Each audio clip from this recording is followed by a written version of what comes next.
Welcome to another episode of This Is Why I Don't Vote, a podcast. Season 5, Episode 9. Your safe space to discuss sports, politics, social issues, and even religion. Where we will take it all very seriously, but not too seriously. I had 2 segments all ready to go for this podcast, and then yesterday there's this blow up, one of the most unique political events I think that's ever been captured on camera between President Donald Trump, Vice President J.D. Vance, and the President of Ukraine, Zelensky.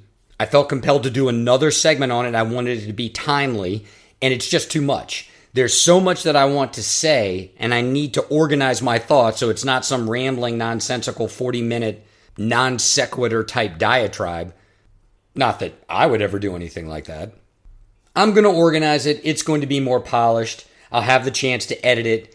So then what's on the slate for this week? Well, Trump referring to himself as king, whether or not you feel that it's in jest, reminded me of someone else in American history that was influential in the building of Trump's old stomping ground, New York City, and frankly, New York State. The man's name was Robert Moses. He was the architect of New York City. So what is the equivalence here?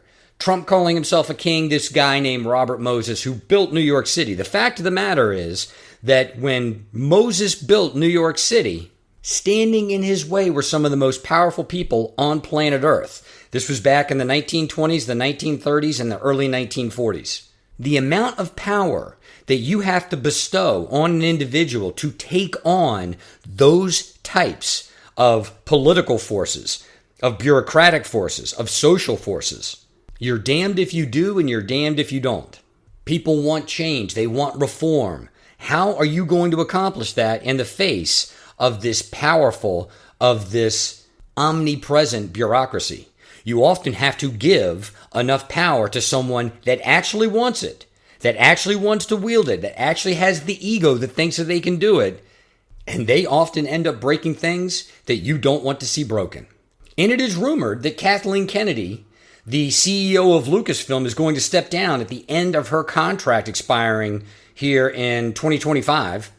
The woman has one of the most fascinating careers as any CEO of any type of company in any industry, having lost billions and billions of dollars, and yet was able to not only stay in her seat of authority, but continue to guide the vision of Lucasfilm specific to Star Wars, such that Star Wars fan nerd number 1, me, didn't give a damn about it anymore.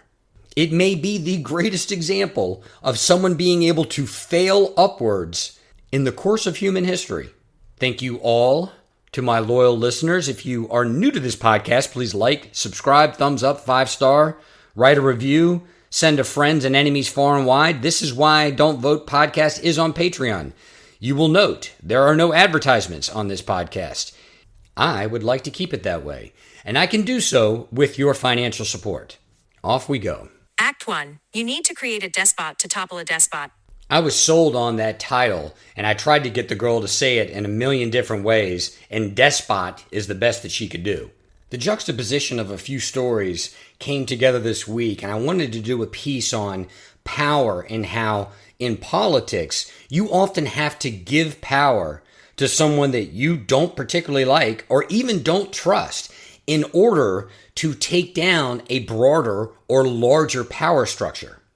Donald Trump recently referred to himself as King Trump, and he also made comments about congestion pricing in New York because of the traffic in Manhattan.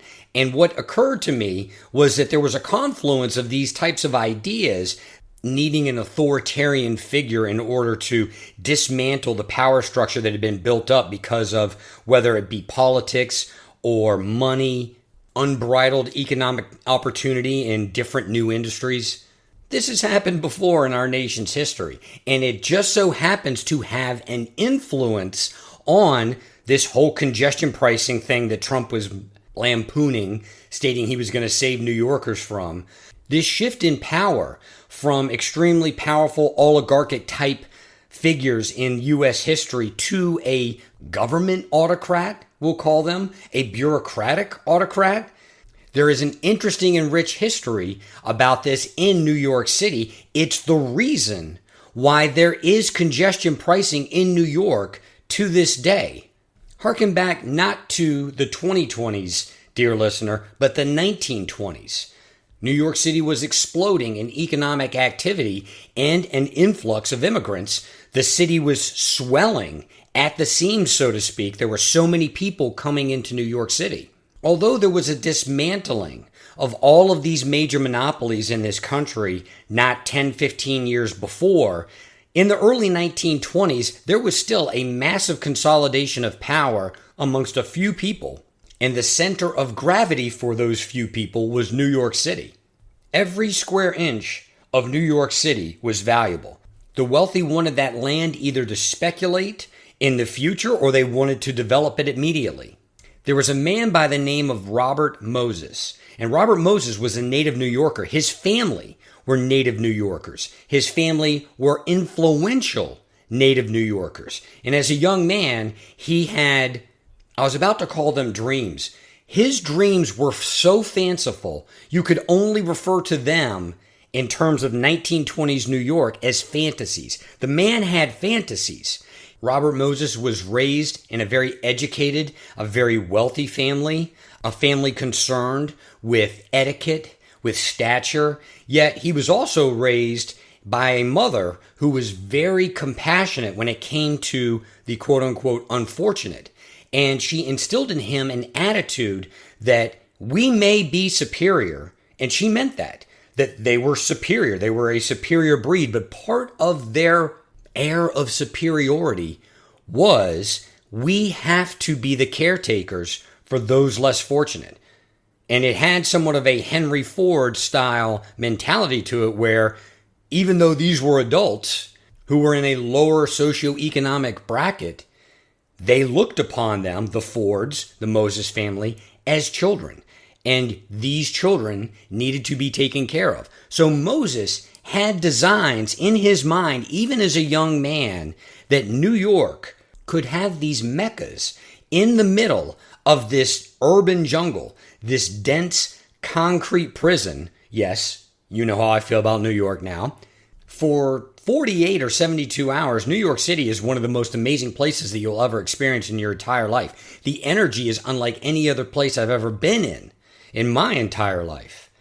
It's a concrete prison. It is a debtor's prison in the 21st century. You don't need to look at a history book to find out what a debtor's prison looks like.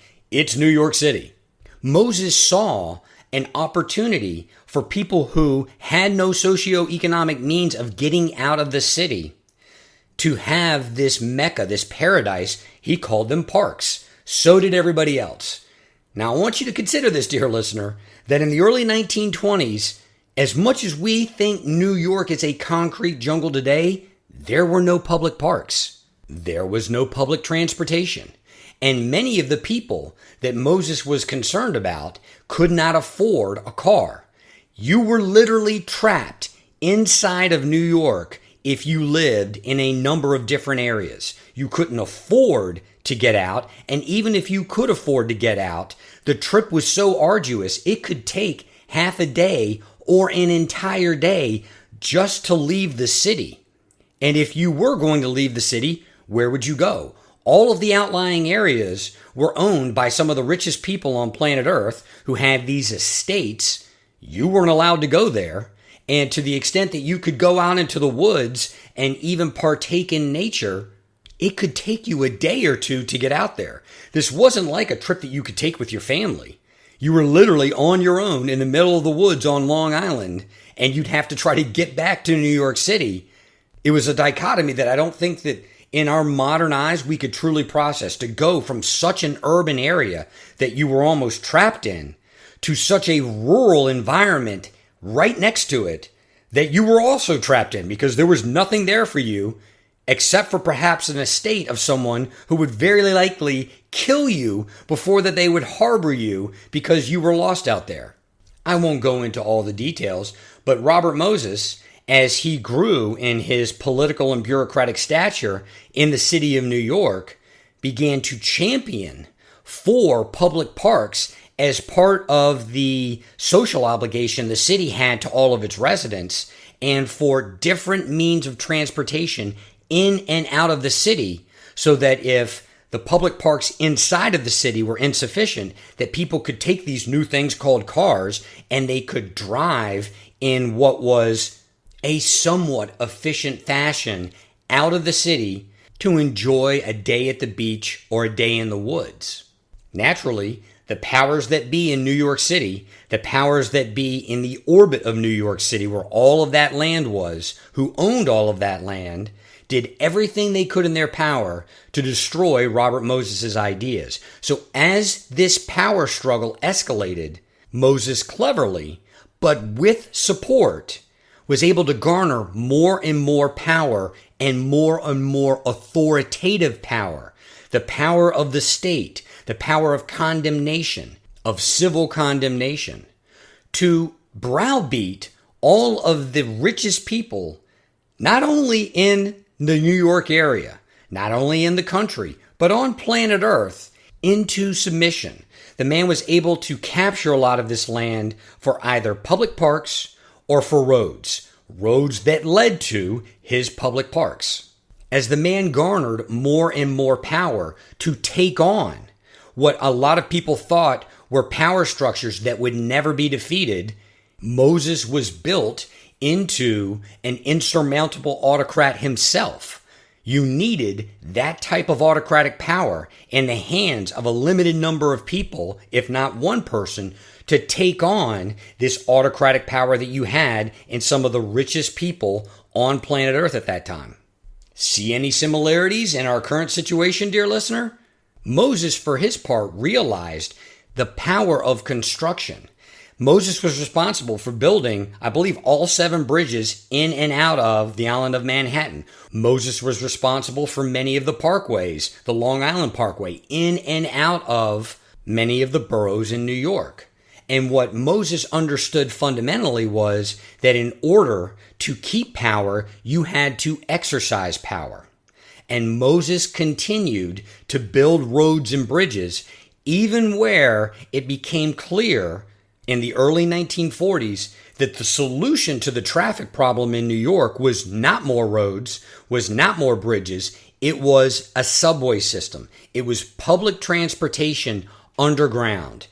And yes, maybe above ground, but it was public transportation. It was no longer accommodating automobiles by way of roads and bridges. There had to be a public transportation system that even the wealthy would elect to use simply because of the efficiency.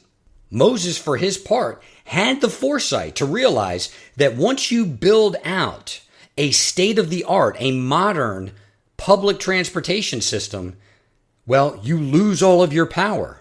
You don't need to build as many roads. You don't need to build as many bridges. And so in opposition of those public transportation ideas, Moses continued to build roads and bridges. That's why New York is such a concrete nightmare to this day. Well after it became apparent, well after it was needed in the 40s and the 50s, public transportation was frowned upon by the power structure, by the one individual who had the power to construct it, Robert Moses. Why did that man have so much power? Because that was what was needed in order to take power away from the people who would have prevented there being public parks and public roads in the 1930s and the 1940s.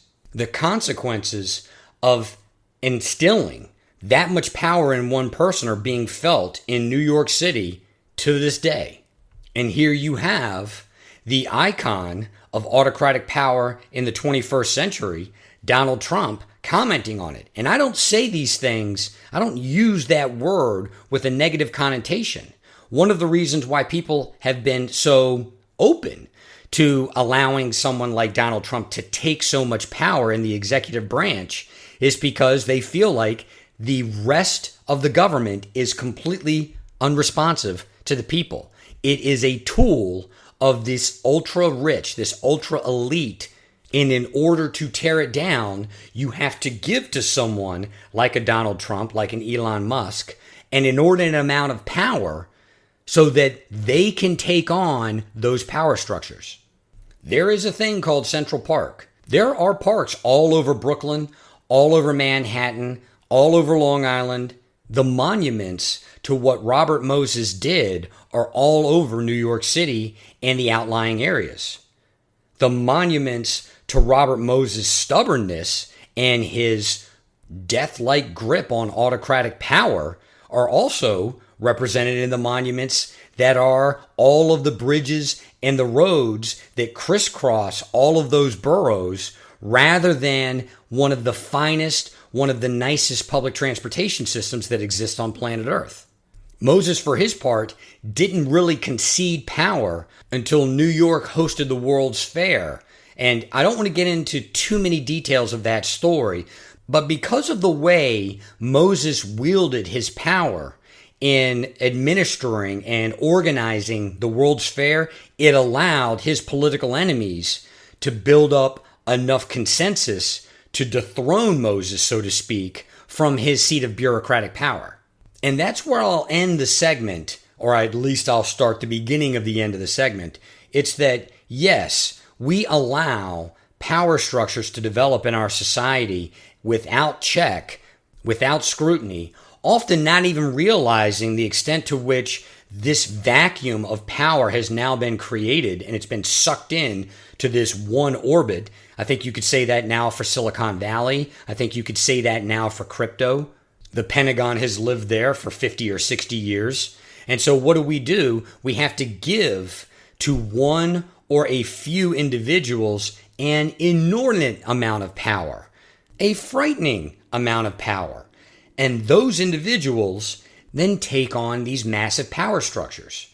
And yes, what are we left with? These individuals who have the ability to levy autocratic power, yet in their levying of that autocratic power, they begin to build a consensus against them, and inevitably, we get back to the balance that we were looking for in the first place. A great example of this, very quickly, it's Lyndon Johnson and Richard Nixon. In the 60s, the U.S. Congress, both the House of Representatives and the Senate, were in a weaker place than they had been in 40 or 50 years, and it was very likely by design. There are always moments in time where Congress wants to step back and cede power because it really doesn't want to have to manage the problems of the day, namely the civil rights movement. Lyndon Johnson and Richard Nixon, two very powerful executive branch holders, decided to capture as much power as the Congress would cede to them. And that's exactly what happened. And in light of the Watergate scandal, Congress reasserted itself.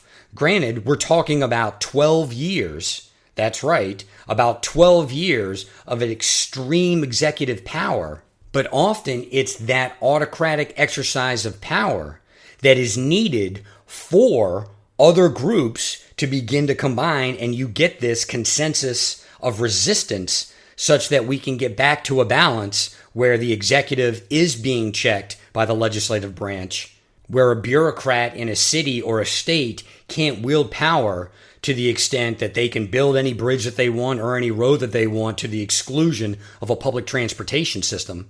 So the whole King Trump thing, it really doesn't bother me, even to the extent that he believes it to be true, because it's simply the pendulum swinging back the other direction, and that swing may be necessary to bowl over some of the power structures in its path, and then in its wake, yes, we'll have to deal with some consequences, but that pendulum will come swinging back and we'll get closer to achieving the balance that we were looking for in the first place, giving someone like Donald Trump that level of authority. Act 2, Will She or Won't She? Kathleen Kennedy is leaving Lucasfilms.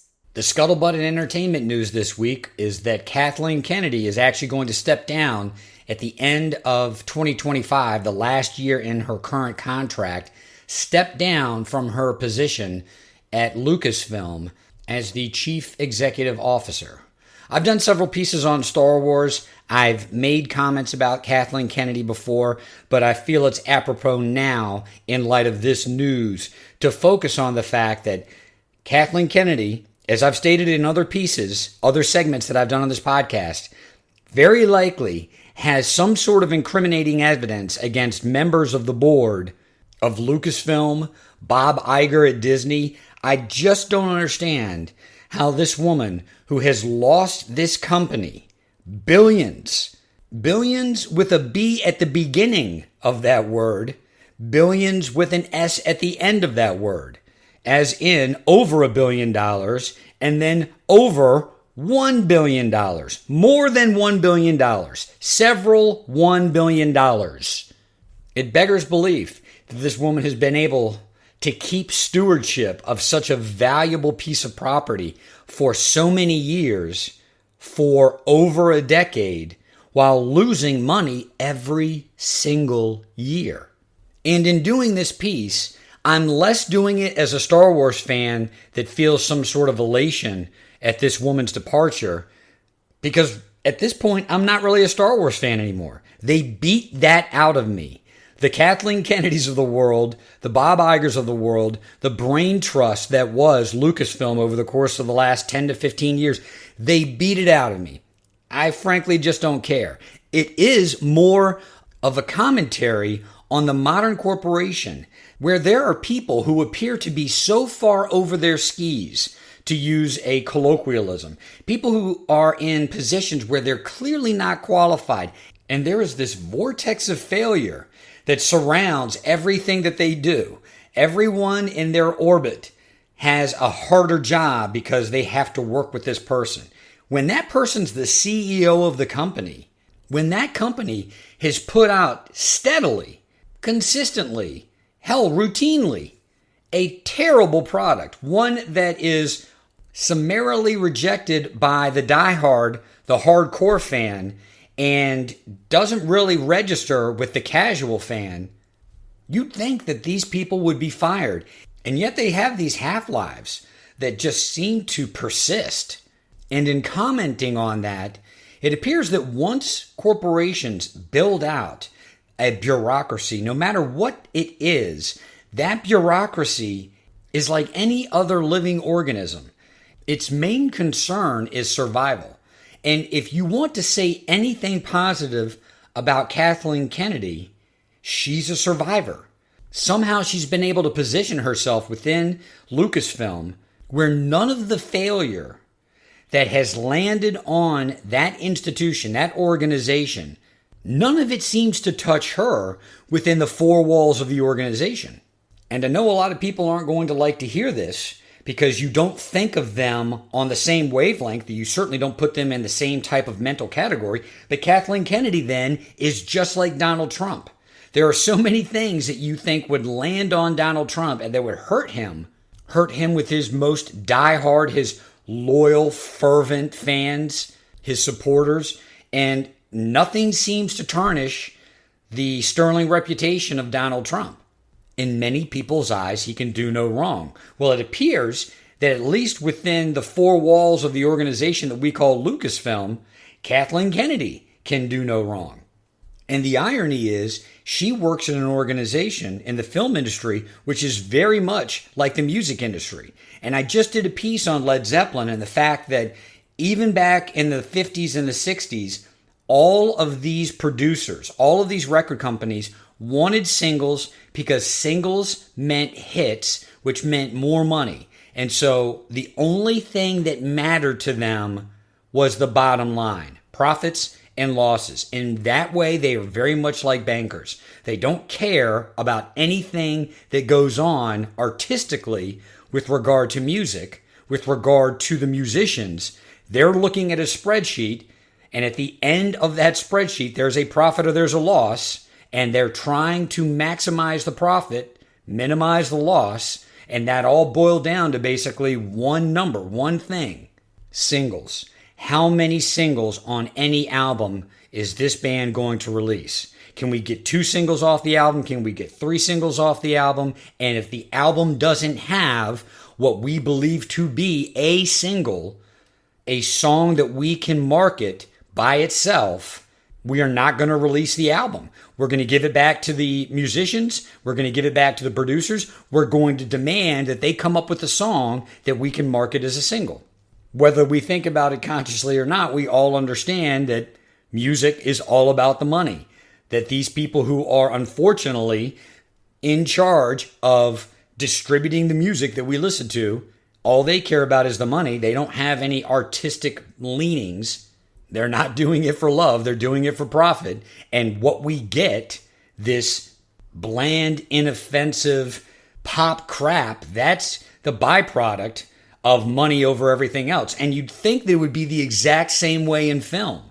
You'd think that the only thing that mattered, the bottom line, would be how much money did you make? Did we make money on this film, or did we lose money on this film? Did we make money on this television show, or did we lose money on this television show? And yet somehow, Kathleen Kennedy was able to flip that script, and she masterfully was able to use a perversion of it's the art that matters, not the outcome of that art, not whether or not it was commercially viable. It was the art that was important. And I stayed true to the art to the extent that there were any fans that objected to the art, that said it wasn't any good, that said it was beneath the quality of Lucasfilm, that betrayed the canon of Star Wars. Well, and then she had all of her excuses. Sexist, racist, basement-dwelling males living in their mother's home. Somehow Kennedy was able to flip the narrative that has existed within film and within music for decades. It's not about the money, it's about the art. And the fact that the woman produced terrible, terrible art never fell on her. She was never labeled with that. She doesn't stink of it at all. There was always a reason why the art was rejected, and it had nothing to do with the art or the artists. It had everything to do with the consumer. Kennedy is likely going to have a number of awards bestowed on her. She's going to get all of the accolades that a longtime executive in Hollywood has bestowed at the end of their career. But the real legacy of Kathleen Kennedy will not be any of her accomplishments on film. It's going to be that there is a way that an executive or a middle manager or even an employee can maintain their position within the corporate bureaucracy without ever having to demonstrate any acumen, without actually having to be good at your job. It's to blame the consumer, to blame the customer. Is this new? Is this strategy new? No.